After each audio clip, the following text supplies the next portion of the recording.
नाज़रीन, हमें ज्वाइन किया है बड़ी अहम शख्सियत मईशतदान दानिशवर लिखारी जनाब डॉक्टर फ़र्रुख सलीम साहब ने। बहुत शुक्रिया डॉक्टर साहब, आपने हमें वक्त दिया। डॉक्टर साहब, देर इज़ यानी एक प्लेथोरा ऑफ क्वेश्चंस है, समझ नहीं आती कहाँ से शुरू करूँ। आ जाते हैं यहीं पे। ये जो नून लीग का IMF का प्रोग्राम जो हम ले रहे हैं, इस पे आज आज़म नज़ीर तारड़ साहब ने हमें जो है ख़बरदार किया है कि इसके बड़े मुश्किल फ़ैसले करने होंगे।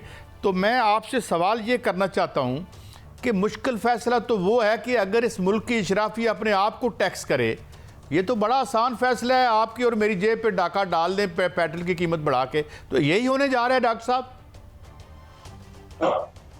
देखिए, पहली बात तो ये है कालिन साहब कि हमारी कनपट्टी पे बंदूक रख के हमें कोई ज़बरदस्ती IMF के पास नहीं लेके जाता। हम अपनी माशी फैसले जो करते हैं, उनमें जो गलतियां हो जाती हैं, उनके नतीजे में मजबूर हो जाते हैं कि हम IMF के पास पहुंच जाएं। पहली बात तो ये समझ। दूसरी बात ये है कि IMF की कोई 78 साल तारीख है और उसके पास कोई एक सिंगल सक्सेस स्टोरी नहीं है, और उसकी एक बहुत बड़ी वजह है। ये जो आलमी मालियाती इदारे हैं, ये आर्टिकल्स ऑफ एग्रीमेंट के तहत काम करते हैं। इनका लिखा हुआ मैंडेट होता है, और जो IMF का मैंडेट है वो आपको नेट पे मिल जाएगा। जब भी मैं ये बात करता हूं तो मुझे आइंस्टाइन का एक बड़ा मशहूर बोल है। वो ये कहता था कि इनसैनिटी की डेफिनेशन, अब मैं क्या कहूं कि बेवकूफ़ी की डेफिनेशन जो आइंस्टाइन ने बताई थी, वो ये थी कि अगर आप एक ही तजुर्बे को बार बार दोहराते जाएं और बैठे इस चीज की तवक्को रखें कि नतीजा कोई फर्क निकलेगा, तो वो ये कहता था कि इससे बड़ा बेवकूफ कोई नहीं हो सकता। हम 24 प्रोग्राम कर चुके हैं IMF के, और अगर 24 प्रोग्राम्स के नतीजे में हमारी मईशत तंदुरुस्त व तवाना नहीं हुई और आप और मैं दोबारा से ये तवक्को लगा बैठे, फिर मैं क्या करूं? अच्छा डॉक्टर साहब, मैं एक इंटरव्यू सुन रहा था एक जनरल साहब के, एक सोशल मीडिया पे रिटायर्ड, उन्होंने एक फिगर कोट की कि जितना कर्जा हमने लिया उसका 42% जो था वो MNAs के ज़रिए डेवलपमेंट पे खर्च हुआ। एक तो क्या do you buy this figure, number 1। Number 2, मैं फिर वही सवाल दोहराऊंगा। ये बिल्कुल ठीक है कि हम जाते हैं, हमें बुलाया नहीं जाता, हम खुद बैगिंग बाउल लेके जाते हैं या अपनी गलतियों की वजह से जाते हैं। मगर जब ये हमारे सियासतदान हमें कहते हैं हमें मुश्किल फ़ैसले करने पड़ेंगे। अभी कल मैं खबर सुन रहा था कि एक नए जो अपॉइंटमेंट हुई है, उन्होंने V8 मांगी है गाड़ी। तो वो ये तो बड़ा आसान फैसला है कि हमारे ऊपर, अपने ऊपर ये टैक्स नहीं लगाते। $22 बिलियन में UNDP के मुताबिक हमें ये इशराफिया पड़ती है। Why don't they tighten their own belt instead of slapping or passing on all the burden to the masses? काजी साहब मजाहिया सवाल कर रहे हैं कि ये अपने ऊपर टैक्स जैसे टैक्स की बात आती है तो मुझे एक और बड़ा नाम याद आता है तारीख का, और वो नाम है रॉबिन हुड का। जी जी। रॉबिन हुड के मुतालिक ये कहा जाता था कि वो अमीरों से पैसा छीनता है और गरीबों की जेबों में डाल देता है। जो पाकिस्तान का बुनियादी माशी मॉडल है वो रिवर्स रॉबिन हुड का है। रिवर्स रॉबिन हुड में क्या करना, जो आप जिस सवाल की तरफ इशारा कर रहे थे, जो सवाल का जवाब जानना चाह रहे थे, वो इसके अंदर छुपा हुआ है। मैं आपको अगर एक प्रैक्टिकल एग्जांपल आपके सामने रखूं, आपको याद है कि पिछले हफ्ते वो खबर गर्म रही कि सोलर पैनल्स वालों के ऊपर टैक्स लगाना है। जी जी। अब आप सोचिए कि इस मुल्क के अंदर 4 करोड़ बिजली के सार्फिन हैं जिनके घर मुआवजा का बिजली का मीटर लगा है, और 42 मैंने गिने 42 इंडिपेंडेंट पावर प्रोड्यूसर्स हैं। ये लुबे लुबाब क्या है सारी पॉलिसी का कि उन 4 करोड़ पाकिस्तानियों से पैसा वसूल करना है, उनकी जेबों से पैसा निकालना है, और उन 42 इंडिपेंडेंट पावर प्रोड्यूसर्स की जेब में डालना है। तो ये तो पिछले 40-50 साल से मेरी उम्र तो पूरी गुजर गई इसी मॉडल के अंदर। अच्छा डॉक्टर साहब, अभी आपने गंदम की बात की। आजकल बहुत शोर है, किसान सड़कों पर हैं, गिरफ्तार हो रहे हैं। कल भी मेरे प्रोग्राम में आए हुए थे। एक गंदम अननेसेसरीली रिपोर्टेडली जो है उसको इंपोर्ट करके अंदर के जो उन किसान थे अब वो रो रहे हैं, उनकी गंदम उठाने वाला कोई नहीं है और वो कहते हैं कि हमारी कास्ट ऑफ प्रोडक्शन भी पूरी नहीं हो रही। तो ये कोई एटीट्यूड में चेंज तो नज़र नहीं आ रही हमारी इशराफिया के, और वो सबक जो आप कहते हैं हमें सीखना चाहिए। तो इस इशू पे क्या कहेंगे आप कि हर चीज़ माफिया के लिए एक बिजनेस प्रपोजिशन है?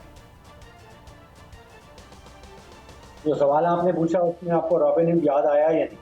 Reverse Robin Hood?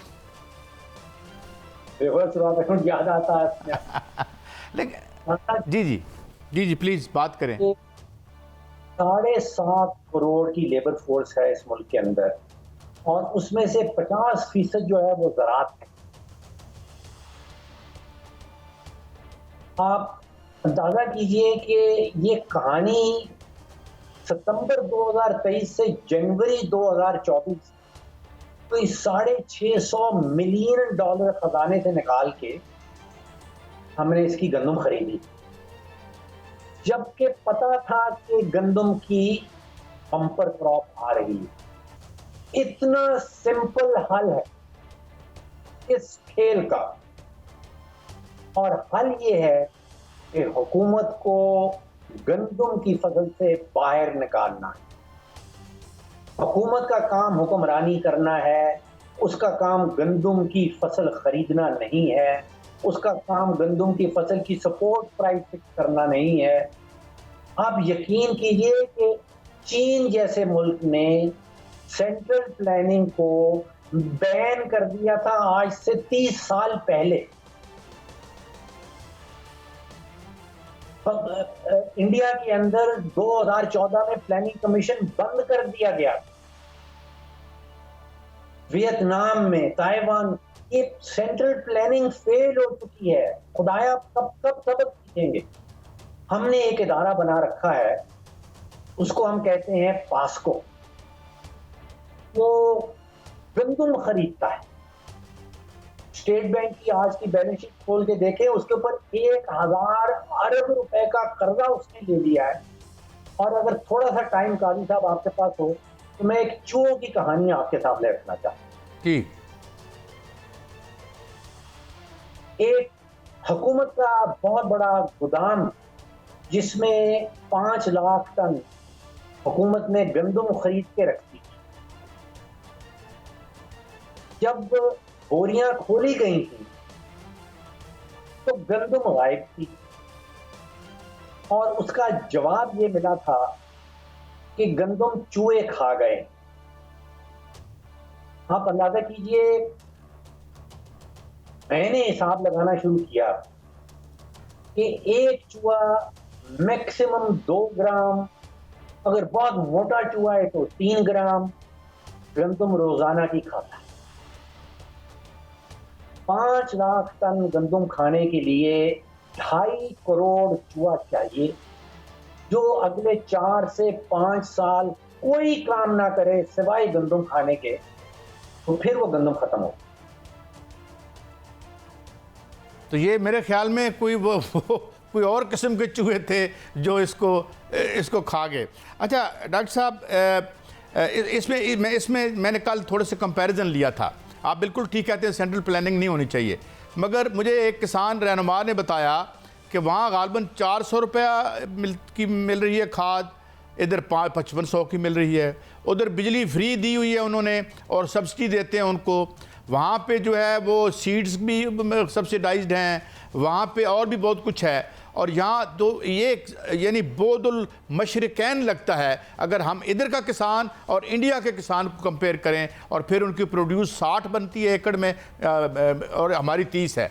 तो ये भी तो ठीक है। अगर इसको हमने मार्केट में छोड़ना है तो मार्केट भी तो कोई इंसान बने ना, यहाँ पर भी तो कार्टेल बैठे हुए हैं। देखिए मामला ये है कि मैं 3 फसलें आपके सामने रख देता हूं, मेजर फसलें, गंदम, गन्ना और चावल। गंदम में हुकूमत मुदाखलत करती है, सपोर्ट प्राइस करती है। हर साल गंदम के साथ मेजर इशू आता है। गन्ने के साथ हुकूमत प्राइस फिक्स करती है, हुकूमत लाइसेंस देती है, किसने शुगर में लगानी है, किसने नहीं लगानी। हर साल चीनी के साथ प्रॉब्लम रहती है। एक फसल ऐसी है जो चावल की है, उसमें हुकूमत का कोई लेना देना नहीं। आपको पता है कि इस साल कोई $3.5 अरब के चावल पाकिस्तान एक्सपोर्ट करेगा। कभी मुझे आप याद दिला दें कि पाकिस्तान के अंदर मैंने कंप्लेन की हो कि चावल की किल्लत हो गई है पाकिस्तान के अंदर। कभी मैंने ये कंप्लेन की हो कि चावल की कीमत तो आसमान से बातें कर रही। तो फर्क तो साफ जाहिर है।